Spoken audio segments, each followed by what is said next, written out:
बचपन का वह खिलौना है जिसे खिलौना कभी समझा ही नहीं जाता। फ्रेंड्स, मैं रेनू सानी आपसे आज क्लासरूम वाला में कागज पर ही बात करूंगी। फ्रेंड्स, हम सभी ने कागज की कश्तियां बहुत बनाई हैं और बारिश के बहाव में उन्हें बहाया भी है। आज भी बच्चे जब बारिश तेज होती है तो कागज की कश्तियां बहाते हैं। जब बच्चे कागज की कश्ती को बारिश में बहाते हैं तो उससे उनकी सोच को विस्तार मिलता है और जब कागज का हवाई जहाज बनाकर आसमान की ओर उड़ाया जाता है तो उससे उनके सपनों को पंख मिलते हैं। और इसी तरह से जब कागज के रंग बिरंगे फूल बनाए जाते हैं तो वे हमारे तन मन को खुशी से भर देते हैं। कुछ ही समय पहले ऑस्ट्रिया के शहर शाल्जबर्ग में कागज के हवाई जहाज उड़ाने की एक प्रतियोगिता का आयोजन किया गया था और इस प्रतियोगिता में 61 देशों के 380 स्टूडेंट्स ने भाग लिया था। अमेरिका के स्टूडेंट जैक हार्डी इस प्रतियोगिता के विनर रहे थे। उनके कागज का हवाई जहाज 56 मीटर तक की दूरी पर जाकर गिरा था। कागज के हवाई जहाज उड़ाने की प्रतियोगिता के पीछे क्या उद्देश्य रहा होगा, आप सोच सकते हैं। शायद कागज को महत्वपूर्ण बनाने का ही उद्देश्य रहा होगा।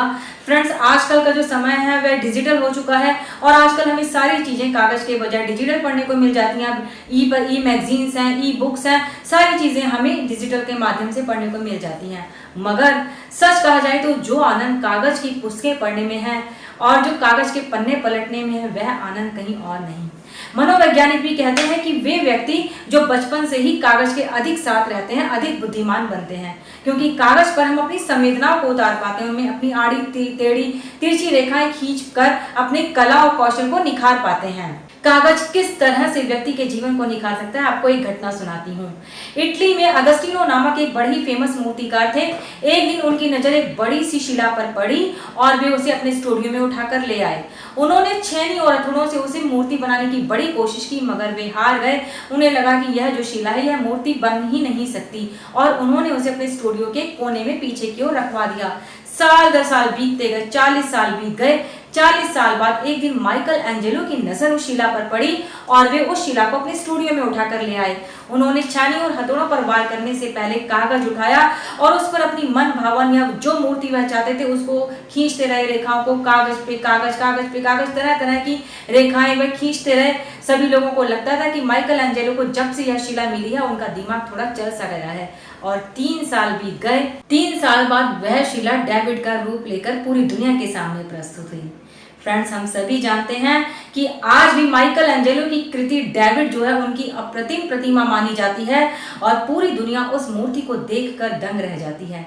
माइकल एंजेलो मानते हैं कि कागज पर ही तराश तराश कर मैंने अपनी जो प्रतिमा है उसे डेविड का रूप दिया।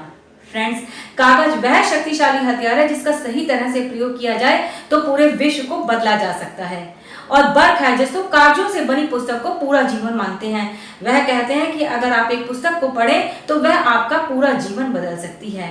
आज कागज कम होते जा रहे हैं, उसका मुख्य कारण यही है कि पेड़ कट रहे हैं। और फ्रेंड्स, कागज को बचाने के लिए हम सभी को पेड़ों को बचाना होगा, नए नए पेड़ों को लगाना होगा ताकि कागज बचा रहे। फ्रेंड्स, हमें आने वाली पीढ़ियों के लिए कागज को बचा कर रखना है ताकि जो आने वाली पीढ़ी है वह कागज की कश्ती बना सके, कागज का जहाज उड़ा सके और अपने सपनों को पंख दे सके। उम्मीद करती हूँ कि आपको यह वीडियो पसंद आया होगा। मैं जल्दी ही मिलती हूँ आपसे किसी नए वीडियो के साथ। फ्रेंड्स, अपने कमेंट्स देना मत भूलिएगा और अगर आपने इस चैनल को सब्सक्राइब नहीं किया है तो सब्सक्राइब कीजिएगा। Thank you.